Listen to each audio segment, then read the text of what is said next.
व्याकरण के अंतर्गत पत्र लेखन पढ़ेंगे, है ना।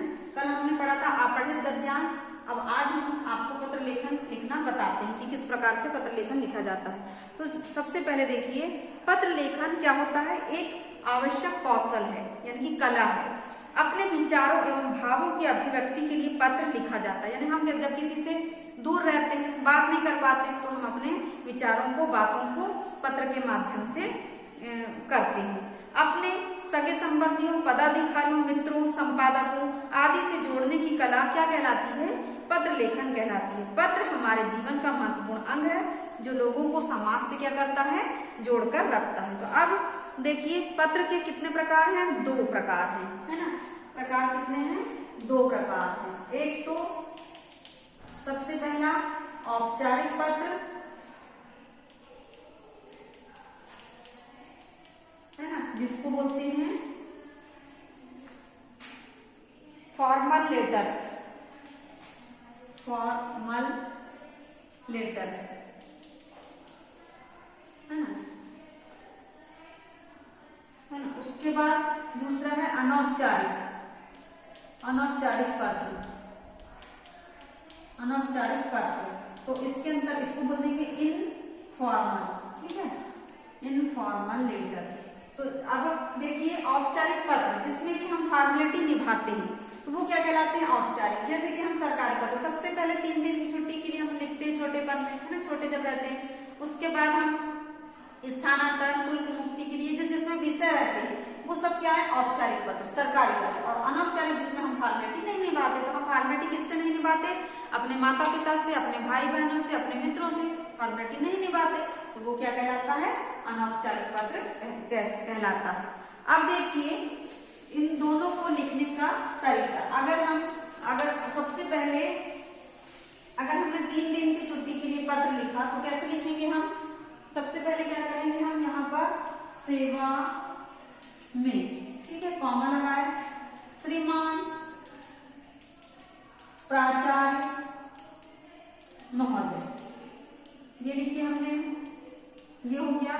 उसके बाद यहाँ पर क्या करेंगे हम, the royal heritage English school, पूरा जैसे जैसे हम लिख रहे हैं वैसे ही आपको भी लिखना है। अगर गलत लिखेंगे तो मार्क्स कट जाएंगे आपकी, बालाघाट, ठीक है। उसके बाद विषय, जो भी विषय 3 दिन की छुट्टी के लिए आवेदन पत्र या जो भी, है ना। उसके बाद नीचे, और उसके बाद यहाँ पर लिखने के बाद पूर्ण विराम लगाना है। फिर महोदय, आपका जो भी मैटर है अपन ने 3-4 लाइन में लिख दिए। जब वो खत्म हो गया तो यहाँ पूर्ण विराम लगा के मान को चलिए ये खत्म हुआ, और यहाँ पर लिखना अपने को धन्यवाद, ठीक। उसके बाद आपका आज्ञाकारी, आपका आज्ञाकारी शिष्य या शिष्या, ठीक है। और यहाँ पर अगर एग्जाम में लिख रहे हैं हम, तो नाम नहीं लिखेंगे, क ख ग, हिंदी का पेपर है इसलिए क्या लिखेंगे, क ख ग, ठीक है। या फिर रोल नंबर भी हम लिख सकते हैं। तो ये जो है प्रोसेस, ये किसकी है, औपचारिक पत्र की, जिसमें हमने औपचारिकता निभाई। अब देखिए, हम जिसमें की औपचारिकता नहीं निभाते उसको कैसे लिखते हैं हम, उसका भी एक तरीका होता है ना, उसका भी एक तरीका होता है, तो उसको हम देख लेते हैं। सबसे पहले उसमें एड्रेस लिखा जाता है, कि मान लो हमने लिखे वार्ड नंबर 11, यहाँ लिख दिया हमने बैहर रोड, हाँ उसमें हम भूल गए थे दिनांक बताना, यहाँ पर धन्यवाद इधर लिखे रहता है, यहाँ पर दिनांक भी लिखी जाती है औपचारिक पत्र में, ठीक। अब यहाँ पर ward number 11 Baihar road Balaghat, है ना, यहाँ पर हमने लिख दिया बालाघाट। अब यहाँ पर दिनांक यहाँ चलेगी, डेट जो है यहाँ पर चलेगी, डेट आज के अपन लिख सकते हैं। अब यहाँ पर विषय नहीं रहेगा, अब यहाँ पर हम क्या लिखेंगे, पूजनीय पिताजी या पूज्य पिताजी, है ना। फिर सादर चरण स्पर्श, ठीक है, पूर्ण विराम। अब उसके बाद आशा करता हूं, या जो भी आपका समाचार मिला, ये अपन ने मैटर लिख दिए। उसके बाद आपका प्रिय पुत्र, आपका प्रिय पुत्र, यहाँ पर नाम, अगर पेपर है तो नाम की जगह रोल नंबर या गाफागर, इस प्रकार से हमको ये जो है मैटर बनाना है ना। अब देखिए, वही सब यहाँ पर दिया है कि शीर्षक या प्रारंभ कैसे करते हैं, नाम व पते से करते हैं, है ना।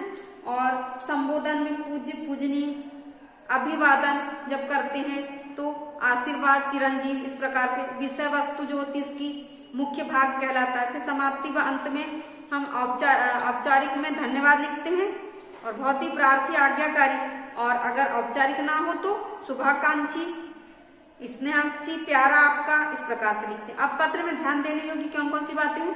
पत्र लिखने वाले तथा पत्र प्राप्त करने वाले का नाम, पता, दिनांक के साथ लिखा जाना चाहिए। दूसरी बात, पत्र का विषय स्पष्ट होना चाहिए। आप अनावश्यक बातों को पत्र में नहीं लिखना चाहिए। पत्र लिखते समय क्रमबद्धता का विशेष ध्यान दिया जाना चाहिए। फिर पत्र का आकार संक्षिप्त होना चाहिए, बहुत बड़ा नहीं होना चाहिए। विषय के अनुकूल होना चाहिए, कम शब्दों में अधिक बात कहने की कोशिश करना चाहिए। फिर पत्र की भाषा सरल, सामान्य, मधुर, आदर सूचक होनी चाहिए। फिर पत्र अधूरा नहीं होना चाहिए। पत्र को इस प्रकार समाप्त किया जाना चाहिए कि पत्र का संदेश स्पष्ट हो। अब यहाँ पर वैसे ही औपचारिक और अनौपचारिक पत्र के बारे में वो जो है उदाहरण एक बताया गया है। इसके अंतर्गत कौन कौन से आते हैं, जैसे औपचारिक में रोजगार संबंधी, कार्यालयीन पत्र, संपादकीय पत्र, शिकायत पत्र, व्यवसायिक, ये सब औपचारिक के अंतर्गत आते हैं। तो आज के लिए इतना काफी है। अब हम आगे जो होगा वो आपको पढ़ाएंगे। तो आप इस वीडियो को अच्छे से देखना है और अपने से पत्र लिखकर देखना है कि कौन किसके अंतर्गत आता है। धन्यवाद बच्चों।